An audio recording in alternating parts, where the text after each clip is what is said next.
Bledsoe was arrested. Patrick Montgomery was in court. Jonathan Manapa will stay in federal custody. No, I don't take responsibility at all. Hey everyone, welcome to the show. So 37-year-old Missouri resident Jerod Bargar traveled to D.C. with a friend. They headed to the Capitol after Donald Trump's speech. And although there's no evidence showing that Bargar took part in any of the violence at the Capitol, he was definitely present when others were actively attacking the police. He saw them knocking down barricades to get closer to the building. And Bargar also had a weapon with him.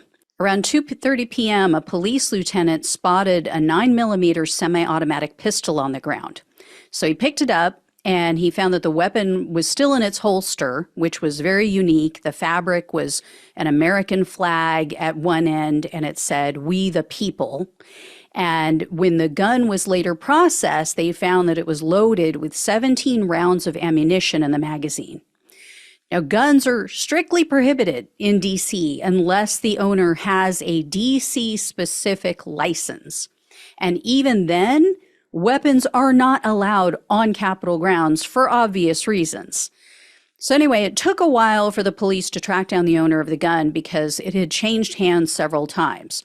So it was finally traced to Bargar's stepfather because he was interviewed by the FBI. He said he gave it to Bargar around the beginning of 2020. Well, on January 6th, Bargar boasted about his crimes at the Capitol. He shared photos on Facebook. In one post, Bargar wrote, quote, "There's patriots and traitors. Where do you stand?" Along with other photos Bargar posted, he used hashtags like Fight for Trump, things like that. And then on January 18th of 2021, Bargar was interviewed by the FBI, but they didn't know at the time that they interviewed him that he was the owner of the gun and that he had taken a gun to the Capitol. So Bargar admitted to being in D.C., but he claimed that he, quote, knew where the line was, and he said he didn't cross it. And of course, Bargar failed to mention the gun that he lost that day. So the FBI never brought it up, of course. And the FBI confronted Bargar about the gun in a subsequent interview. And then he claimed, "Oh, I just had it for protection." Bargar said he's always armed and that he took the gun since he was going into the, quote, belly of the beast.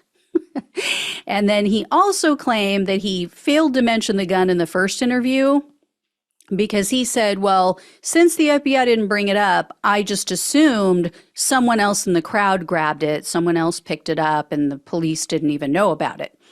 So Bargar was arrested on August 3rd of 2022, and he was charged with entering restricted grounds with a deadly weapon, unlawful possession of a firearm on Capitol grounds, possession of a firearm without a valid license or registration, and possession of a large capacity feeding device in D.C. In June of 2023, Bargar pleaded guilty to entering restricted grounds with a deadly weapon. So he faced up to 10 years in prison, 1 year of probation, and $100,000 in fines. However, the government requested a sentence of only 6 months in prison, 3 years of probation, and $2,000 in restitution. U.S. District Judge Reggie Walton presided over Bargar's case, and unfortunately, there aren't any publicly available details about what was said at the sentencing hearing. But in the end, Bargar received a sentence of only 5 years of probation, 6 months of home confinement, $2,000 in restitution, and a $4,000 fine. I'm really shocked by this one. Judge Walton is typically extremely tough. And I thought for sure, given the fact that he took a loaded gun onto Capitol grounds, I thought for sure with who this judge was, that fact, he would receive at least some prison time. So this was a huge letdown. I'm not sure what happened with this one, but now we know, right? Now we know. I guess you can take loaded guns onto Capitol grounds and you get Netflix and chill. You get to hang out at your house for 6 months. Don't threaten me with a good time. All right. I will let you know if I hear any more. Thank you all so much for watching and listening. Please like this video, share it, become a subscriber if you have not, become a donor if you possibly can. Love you all. Take care. Talk with you soon.